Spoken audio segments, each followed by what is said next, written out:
Radhe Radhe, Dandavat Pranam. Today I would like to share with you a most wonderful verse I found quite some time ago in the Srimad Bhagavatam.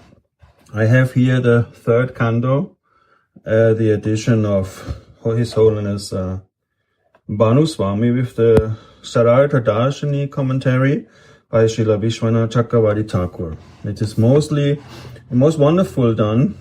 And the verse is in the third canto, in the 9th chapter. It is verse 11. This is a very, very wonderful verse, and I like it very much because it says so much about the intrinsic process of Raganuga Sadhana Bhakti, and it is very, very valuable for Raganuga Bhakti Sadhaka. It is a really, really wonderful verse, and like many verses of the Srimad Bhagavatam, it is manifold. It is very deep, and the meaning is manifold, and the meaning is very, very deep. So I will try to say something to this verse and read something. It is a very wonderful verse. 3:9:11. Tvam bhakti yoga paribhavita rit saroja ase shutekshita pato nanu nata pungshang Yad yadiya ta urugaya vipavayanti tatat vapu pranayase sat anugrahaya. So, it is interesting. The verse has practically two halves, and Bhanu Swami, being a very devoted follower and a very, very elaborate scholar, dealing mostly with the commentary of Srila Vishwanath Chakravarti part, he translated the last part of the shlok according to the Tika, the commentary of Srila Vishwanath Chakravarti part. We will see what I mean. So the translation runs as follows. O Lord, you who are approached by being heard about, seen, and directly served, enter and remain in the lotus of your devotees' hearts infused with bhakti yoga or bhakti. Much praised Lord, by your mercy, you bestow to them spiritual bodies, Siddha Dehas, appropriate to the mood they cultivate during sadhana. So this is a very, very astonishing verse in the third canto, Brahma's prayers, where actually many truth and many topics, tattvas, are actually in this verse inside.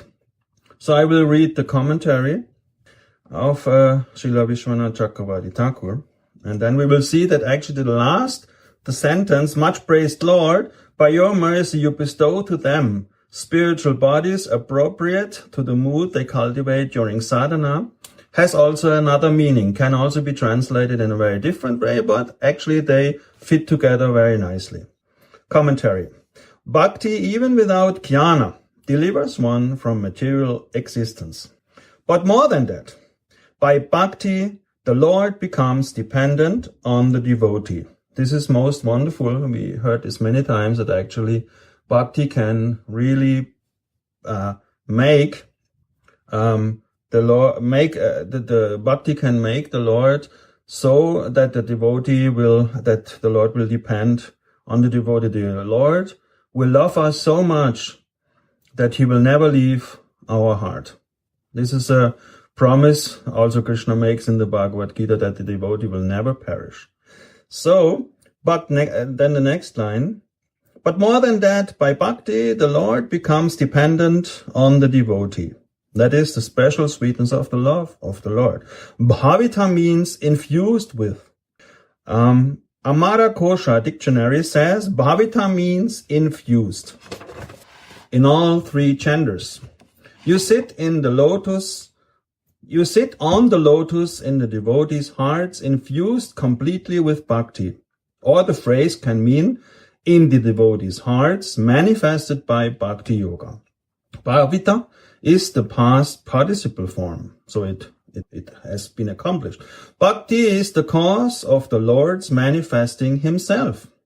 You enter the hearts of the devotees and you remain there. You do not leave.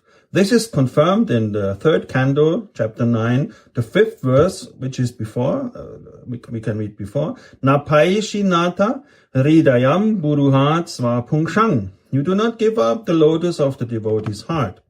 Your path is first heard about from the mouth of Guru, then seen, and then directly served. By this path, you are brought to the devotees' lotus hearts. The implication is that the devotees know this path of sadhana bhakti well. The consequent implication is that the person who desires to attain the Lord should understand this path. Even without hearing, the devotees meditate on your various forms, vapuhu, using their minds. Yes, you reveal pranayasi, those forms, to the devotees. So here we have the second meaning of the second half of the shloka. This is the meaning according to Siddha Swami. So, Vishwanath Chakravarti Thakur, he says, much praised Lord, by your mercy you bestow to them, to the devotees, spiritual bodies appropriate to the mood they cultivate during sadhana. And here, Srila Vishwanath Chakravarti part is also completely in accordance with Narottam Das Thakur's 2 wonderful verses in the Prema Bhakti Chandrika 55 and 56, that actually what we cultivate during our sadhana, it will lead us to corresponding bodies we desire for. What we cultivate, I will read this nice verse later, what we cultivate during sadhana, Krishna will bestow to us spiritual bodies appropriate to the mood we cultivate during sadhana. So Sridhar Swami, a very great commentator on the Bhagavatam, he says, which is also a very, very wonderful translation, even without hearing, the devotees meditate on your various forms using their mind. So that means that actually the devotee concentrates on Jiva Goswami also says this in the Bhakti Sandarbha, that the Jiva, he should have a very, very special form of the Lord he is dedicated to, and he will engrave and put this form in the heart, no? Using their minds, vapuhu. You reveal those forms to the devotees this is now different. Now, according to the mood of the devotees, the Lord will reveal himself in this form. So he can reveal himself in many forms. He can reveal himself in a Narayan form, if you go to Vaikunta, but he can also reveal himself in a form of Shyamasundara Govinda in Vrindavan. So these 2 meanings are in this verse. So first of all, you, the Lord, you reveal your forms to the devotees who concentrate on those beloved forms. But the second meaning can also be, and this is the meaning of Vishwanath Chakravarti Thakur, or your devotees doing sadhana concentrate on their spiritual form according to their mood of love using their minds.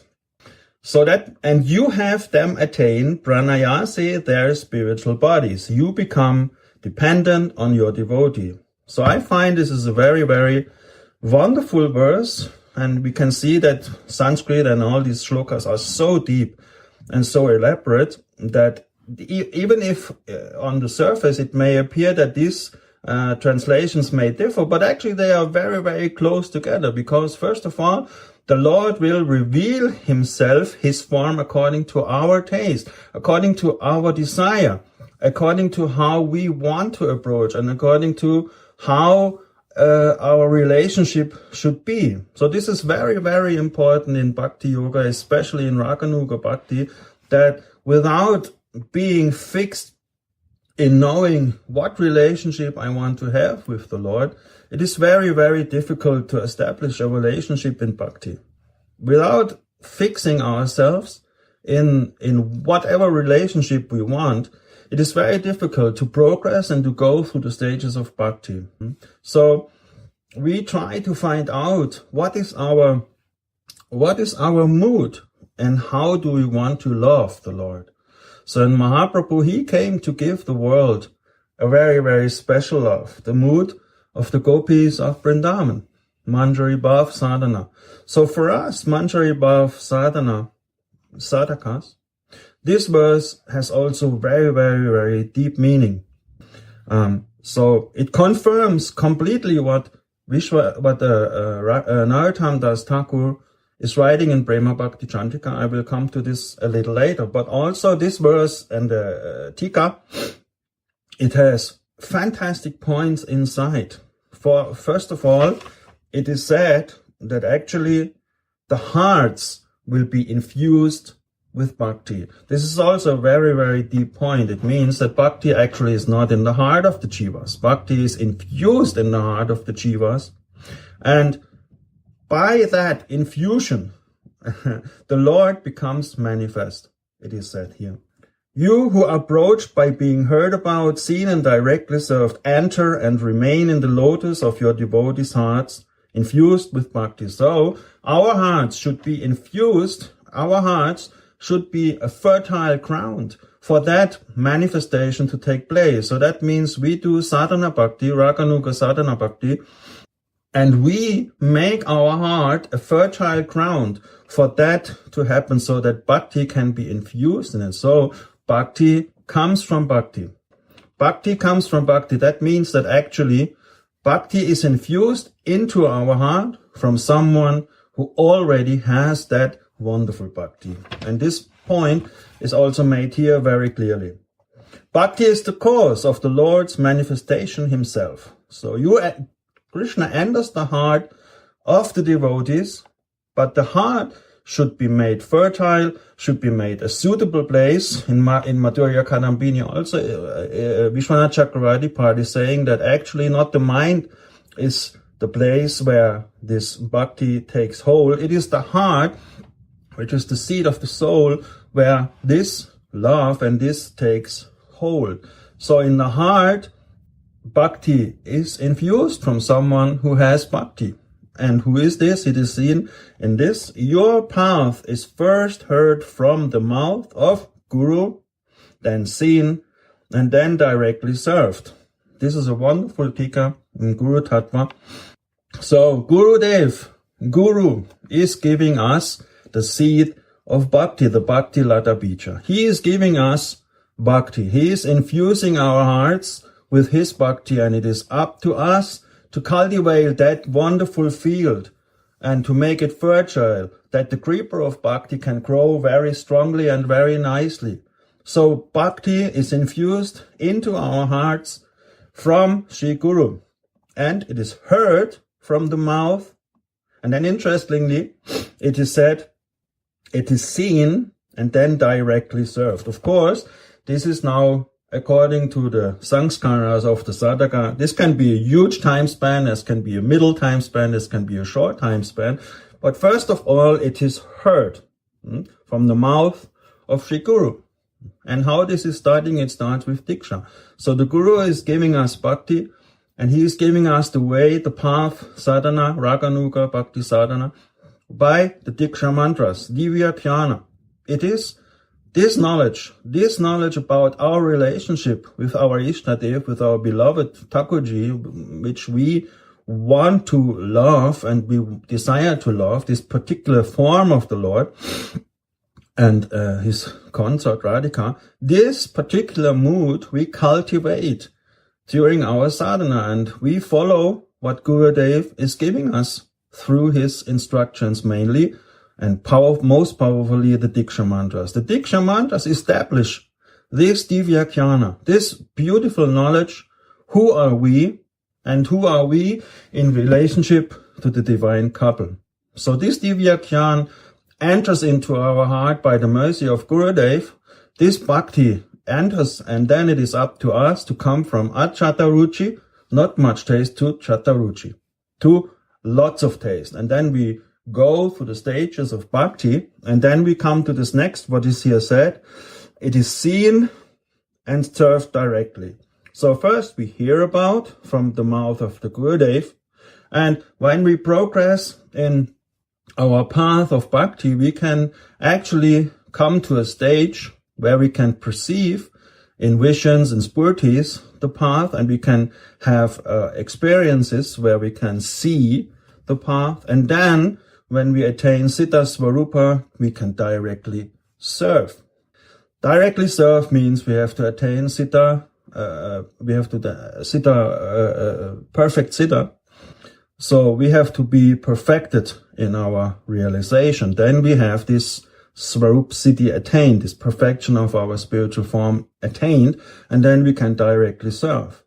So I found it very, very interesting to hear that actually in the Bhagavatam we hear about Siddha Pranali and the bestowal of the spiritual body. According to Srila Vishwanath Chakravarti Thakur, your devotees doing sadhana concentrate on their spiritual form, on our own spiritual form, according to their mood of love, using their minds. It's not said that the minds have to be perfect. It is not said that you can only do this when blah, blah, blah. It is said concentrating on their spiritual form according to the mood of love, using their minds. And you have them attain their spiritual bodies. Spiritual bodies means Siddha Deha. This is the process of Siddha Pranali. So we have here clear words from Srila Vishwanath Chakravarti Thakur that actually when we progress in our spiritual life and when we focus on our mood and we meditate with our minds on our desired spiritual bodies, then Krishna will bestow to us those forms we want to be. So therefore it is so important to come to a point to understand who do I want to be? What is my relationship to the divine couple? Is it in Vatsalya Bhav? Is it in Madhurya Bhav? Is it in Sakya Ras? So as a Manjari Bhav Sadhaka, our relationship is that of a Manjari to Swamini, to Radhika. So we practice Raganuga Sadhana, we practice Manjari Bhav Sadhana, and we travel from Achata Ruchi with not much taste, where we have to do all these things, and then we come slowly, we go through the higher stages, but we try to always remember who we are. So in our parivar, where I have been fortunate to be in, Shri Gurudev reveals the Siddha Deha to the disciple.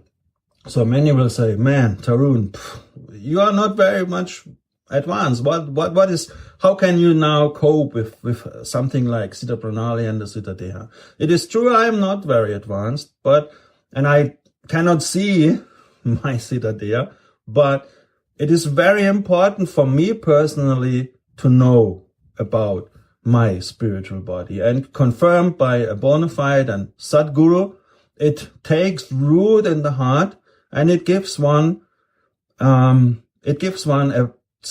certain very deep kind of belonging, and it is like a garment, a wonderful garment, which is not fitting me right now, but I will grow into it. This certainty that I have a spiritual form granted to me by my beloved Gurudev gives me a wonderful, wonderful sort of relaxation and peace in times of turmoil, where I know I have not realized it yet, but I have every chance by the Kripa of Guru to realize it.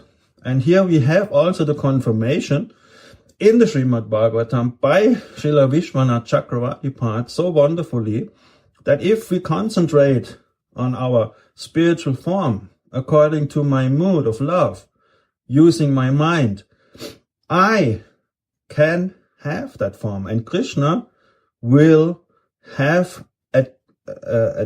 he will bestow to me and to us that very form we desire in sadhana. So in the Prema Bhakti Chandrika, Srila Thakur Mahashaya in verse 56, he says, Satane ye dhana jai siddha deha tahi pai pokya pakva matre se pichara pakile se prema bhakti apakve sadhana gati bhakati lakshana tatvasara. So that is actually a complete confirmation, and very close to that one which we have just read now.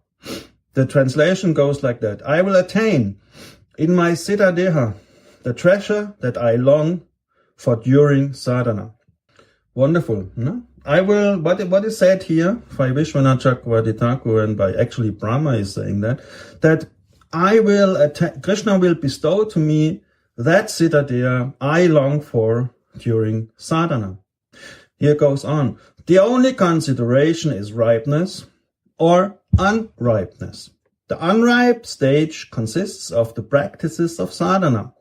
The ripened stage is prema bhakti. This is the essential characteristic of the path of devotion. This is Narottam Das Thakur's Prema Bhakti Chandrika 56.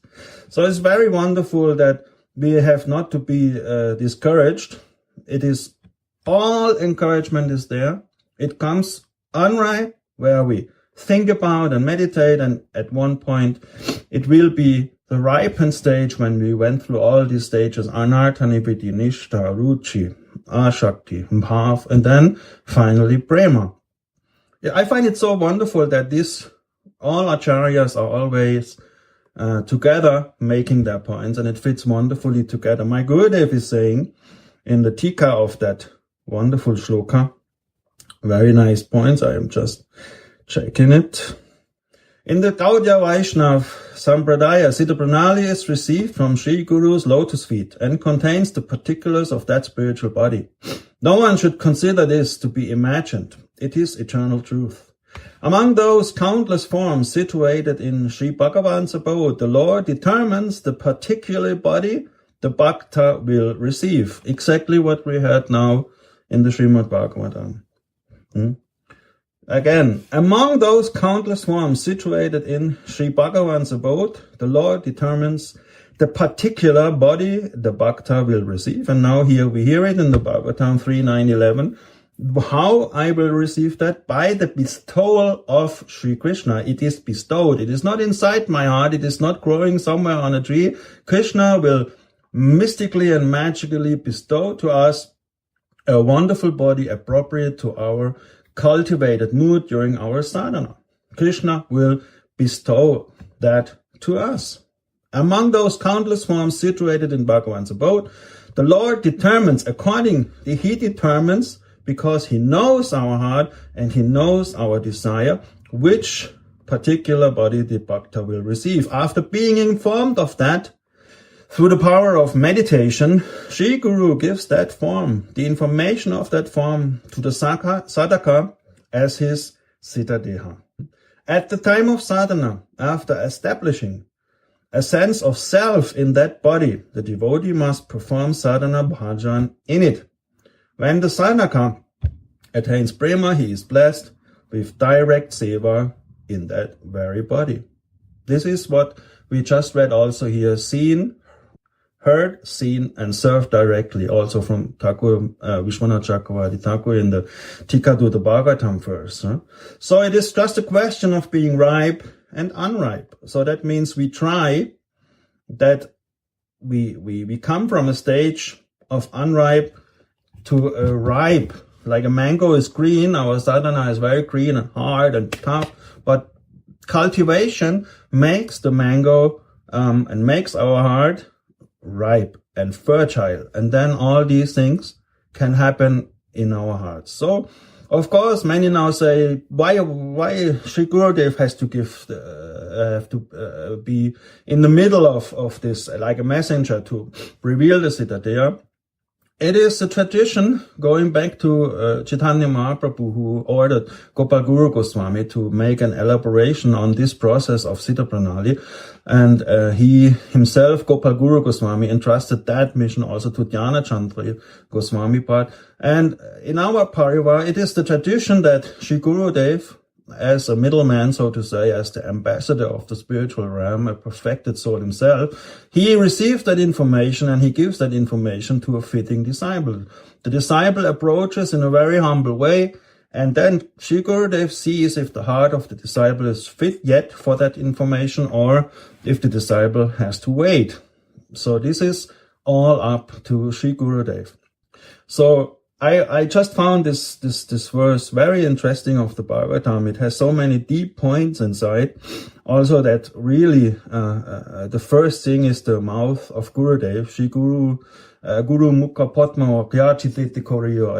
Everything starts there. Everything starts with the mercy of Gurudev, and it ends with the Lord being so kind, and so he becomes dependent on us. I mean, this is really unimaginable, and he will bestow to us the body we are desiring and cultivating in our minds, thinking that I want to be a friend of Krishna, I want to be the father or mother of Krishna. But in our Manjari Bhav sadhana, we want to be a Manjari, and we want to take shelter of the lotus feet of Radhika. And by the mercy of Gurudev, who himself is a Manjari, he will bestow these blessings to us.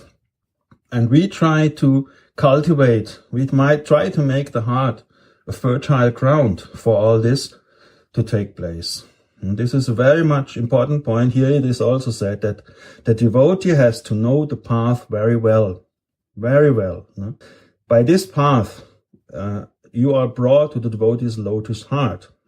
It implies, it is said here, that the devotee must know this path very well. So without tattva, there can never be any rasa. So the devotee has to know the path of bhakti very well and understand all these wonderful points which are fitting so nicely together by our acharyas. And then we have this understanding by the kripa of Gurudev, who makes it easy for us to understand. It is not that that's the only way that Sri Guru will reveal the Siddha Deha. This is no fanaticism. This is no fanatical stuff. This is just how it is transported in our Nityananda Parivar. But I heard from many, and I think many will agree that this bestowal of the spiritual bodies, this awareness of the spiritual body, it can come to you by the chanting of the holy name. It can come also to you by Krishna himself. By Krishna, he himself can make you aware and bestow this body and this knowledge to you. There are endless ways, but for us in our Parivar, the most easiest way is to go to the lotus feet of Gurudev and beg for his mercy and ask him to bestow upon us the information of the body we really want to cultivate. And in the end, we want to be, like it is said here, heard about, then seen, and directly served. So in our mind, the mind is the most important thing for Raganuga Bhakti Sadhak. It can be our friend and it can be our foe. And it is fake it until you make it. We have to make our mind our friend, and we have to start at one point and go through that and cultivate and hear about the pastimes of Radha and Krishna and fill up the mind with impressions, with samskaras. We read from the acharyas, we chant the Mahamantra, we chant our Diksha mantras, we offer our food. So all these things help to cultivate this wonderful mood we are desiring for. And by the Lord's mercy, he will bestow to us such a desired body. I just repeat the verse with the meaning of Srila Vishwanath Chakravarti Thakur. Tvam bhakti yoga paribhavitarit sarocha ashe sutekshita patu nanu nata pungshang yadyat thiya dhaurugaya vipavayanti tatat vapu pranayase sat anugrahaya.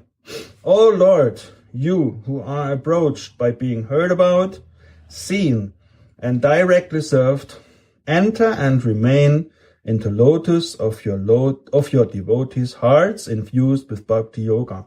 Much praised Lord, by your mercy you bestow to them spiritual bodies appropriate to the mood they cultivate during sadhana. Jai Ho, Jai Shri Radhe. Om Agyanti Myantasya Kananjana Salakaya Chakshurunmilitam Jena Tasmai Shri Gurave Namaha Kalpatarubhischa Kripa Sindhubhya Evacha Patitanam Pavanibhyo Vaishnavebhyo Namo Namah. Jai Shri Radhe.